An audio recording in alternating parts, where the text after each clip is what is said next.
पवारांचे नातू आणि अजित पवारांचे पुतणे युगेंद्र पवार यांचा साखरपुडा होतोय। मुंबईतील प्रभादेवीमध्ये युगेंद्र पवार आणि तनिष्का कुलकर्णींचा साखरपुडा होतोय। युगेंद्र आणि तनिष्काच्या साखरपुड्यासाठी संपूर्ण पवार कुटुंबीय हे एकत्र आलेले आहे। शरद पवार आणि अजित पवार युगेंद्रच्या साखरपुड्यासाठी एकत्र आलेले आहेत।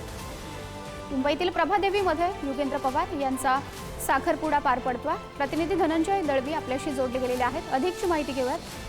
धनंजय, खरं तर शरद पवार आणि अजित पवार हे कौटुंबिक कार्यक्रमानिमित्तानं पुन्हा एकदा एकत्र आल्याचं पाहायला मिळतंय। नक्कीच माधुरी, आपण जर पाहिलं तर शरद पवार यांचे नातू आणि अजित पवार यांचे पुतणे यांचा युगेंद्र पवार यांचा साखरपुडा हा मुंबईमध्ये हा सोहळा संपन्न होतोय।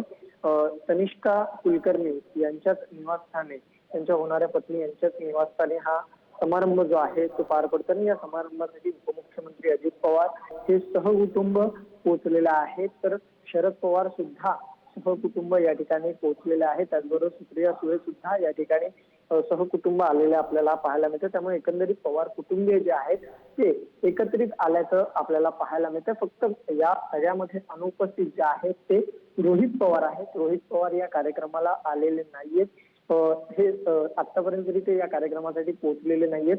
मात्र आपण जर पाहिलं तर पवार कुटुंबीय जे आहेत ते उपमुख्यमंत्री अजित पवार यांचे चिरंजीव जे आहेत जय पवार यांचा सुद्धा नुकताच साखरपुडा झाला होता आणि त्यावेळेस एकत्रित हे पवार कुटुंबीय पाहायला मिळालं होतं। त्यानंतर आज जे आहे ते अजित पवार यांचे जे बंधू आहेत श्रीनिवास पवार यांच्या चिरंजीवांचा आज साखरपुडा होतो युगेंद्र पवार यांचा।